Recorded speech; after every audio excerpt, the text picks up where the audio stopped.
Hi, Sonic. I've been meaning to tell you something. Shut up, you stupid bitch! Hi-ya!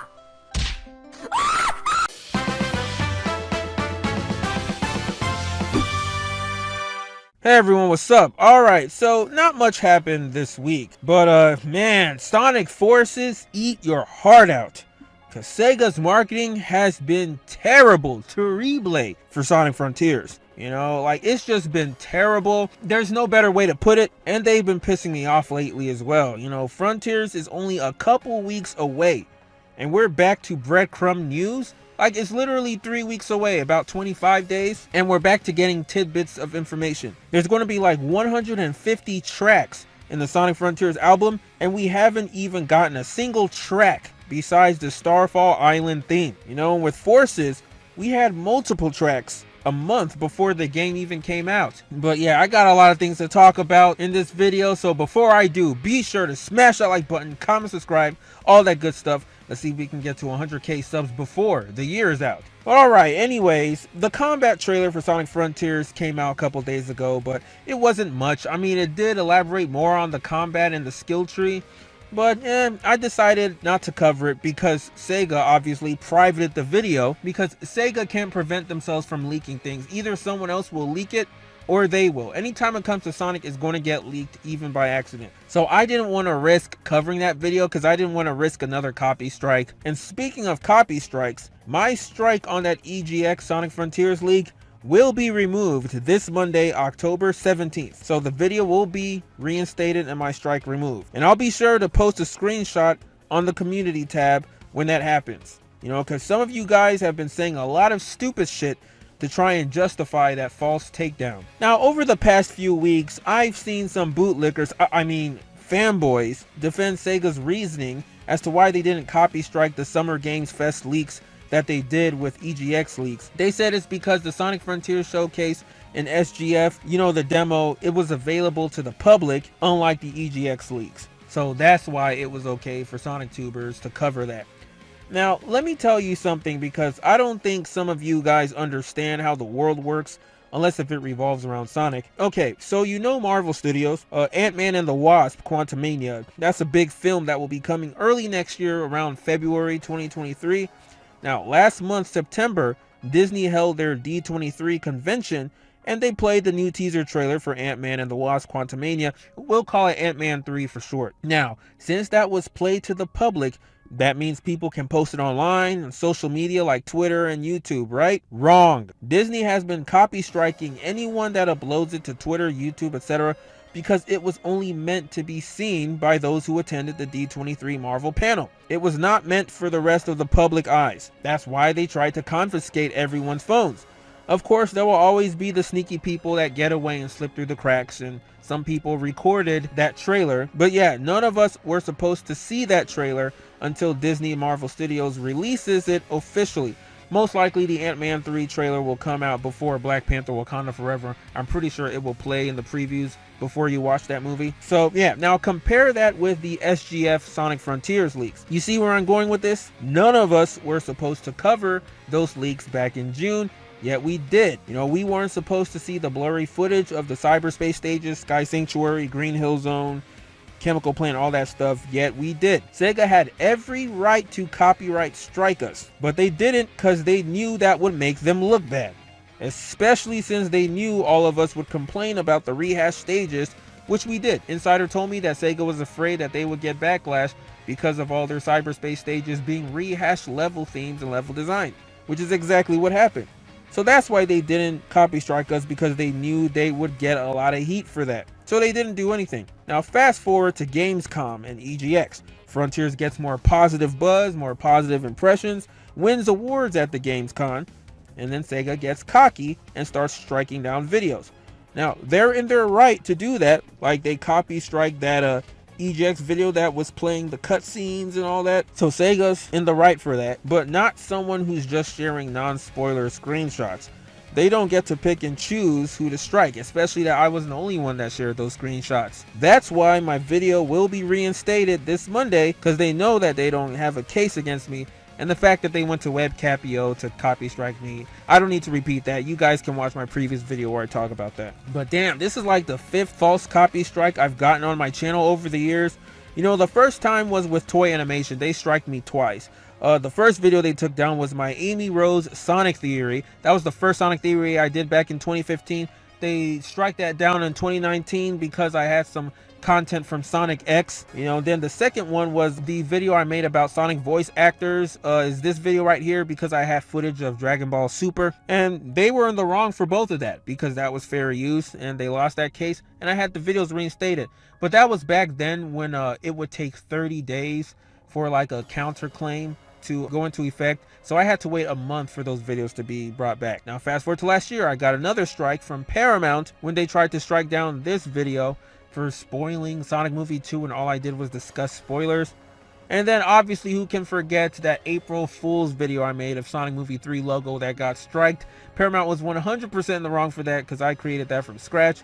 So if you calculate that all together, that's 2 strikes from Toy Animation, 2 strikes from Paramount, that's 4. And now with SEGA, aka WebCapio, that's 5 strikes. It's just crazy that this always happens to me. I'm just unlucky, what can I say? But you know, the truth will always prevail. Anyways, on to other news. Sonic Frontiers Prologue. Now we all know the animation is coming, but we didn't know that there was going to be a digital comic based on that.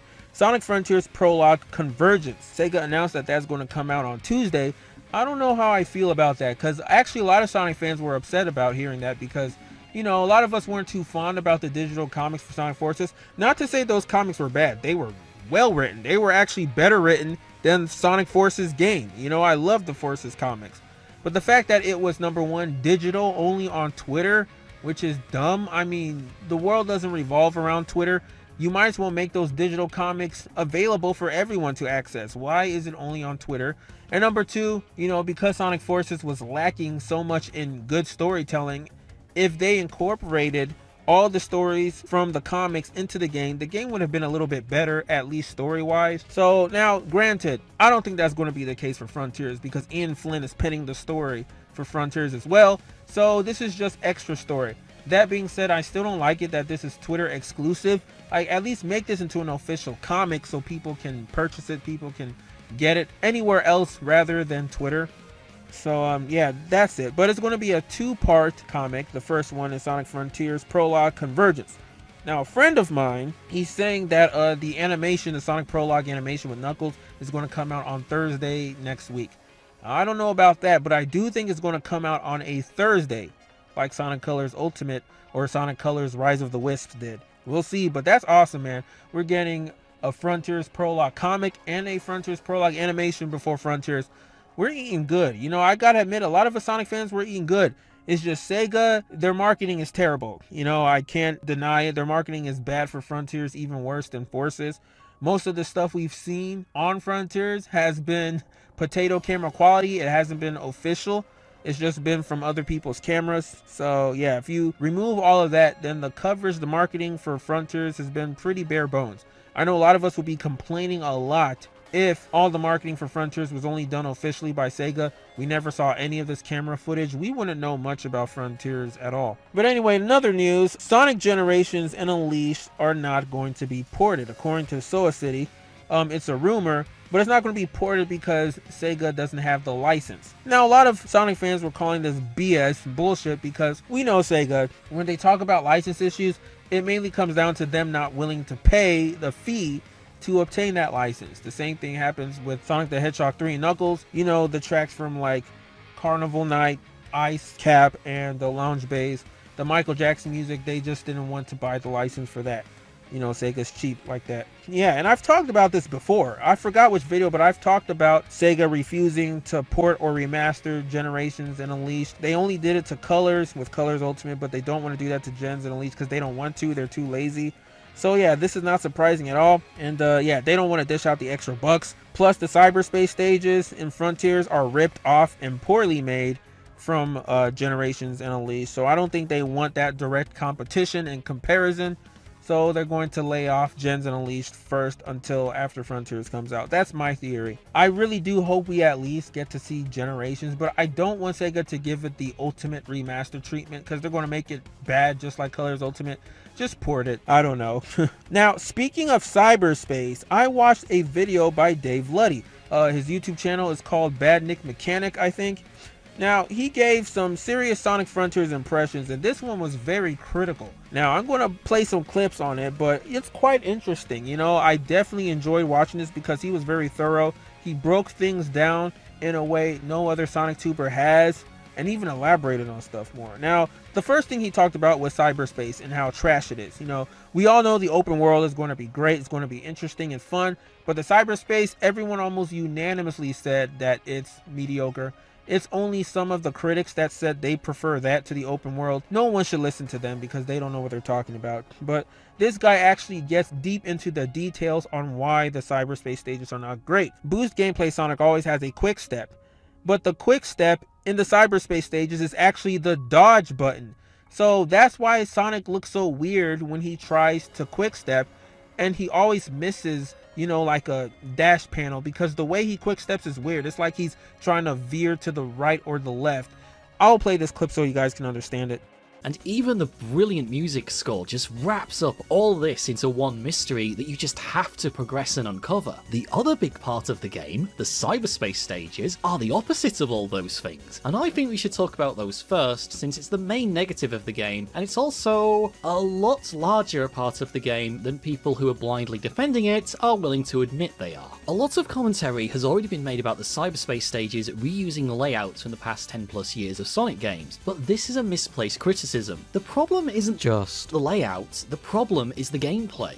It really shouldn't be that mind-blowing for you to hear this. For over a decade, people have pointed out how simply having one gameplay mechanic which solves virtually every challenge, or how the idea of multiple pathways being, wow, I can run through this section instead of an automated grind rail, isn't that fun or unique an experience after the first initial playthrough. Well, there's some good news! There have been some improvements in the controls over the absolute piss take that was Sonic Forces, but these improvements come with some near comical problems. Take a look at my playthrough of Sky Sanctuary and you can clearly see what I mean. This rail that I'm grinding on drops me off into the centre of the platform. Notice how just to the left and right of Sonic there are two boosters into rings. Well, that's not a problem. This game has the quick step. And one of the things you use the quick step for is to quickly orientate yourself onto the correct pathway. Well, let's see how this works in front. Sonic, no! What the hell just happened? Well, it seems that the quick step is actually the dodge move from the overworld. And in the overworld, this works fine. Enemies have wide range sweeping attacks, so the dodge mechanic has a wide radius so you avoid being hit. But in the Cyberspace stages, this move is now the quick step. And because it appears to be using the same distance from the overworld, it's now too wide.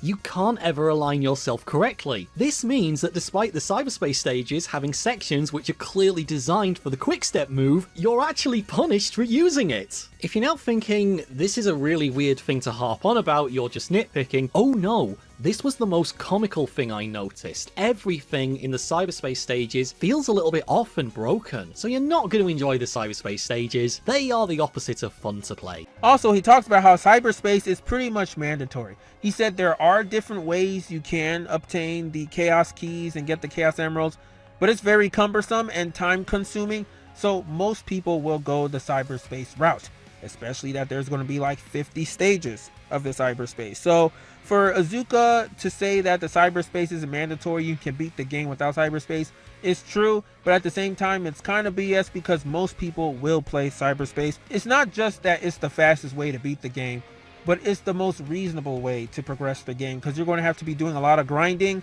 and a lot of puzzles, a lot of that stuff to progress, and most people aren't going to do that with the Sonic game. I mean, you're going to do that to 100% it like me, but I'm going to 100% those Cyberspace stages too. So he's saying for a lot of people to dismiss the Cyberspace and say that, oh, I don't care about Cyberspace if it's mediocre or mid, you know, that's not the main focus of the game. The main focus is open world. That's a serious oversight, because it's like, if the Cyberspace is kind of mandatory to play if you don't want to spend hours and hours and hours grinding just to progress, the Cyberspace stages have to be good. They have to be polished. Otherwise, it's going to kind of bring the game down. And when I thought about that, I was like, yo, that's actually right. I really hope they find a way to fix the physics of Cyberspace Because if that's bad, you're going to be revisiting Cyberspace a lot, you know, and it's going to be like Unleashed. The daytime stages, a lot of people loved it, but then when they had to do the nighttime stages, they always moaned and groaned.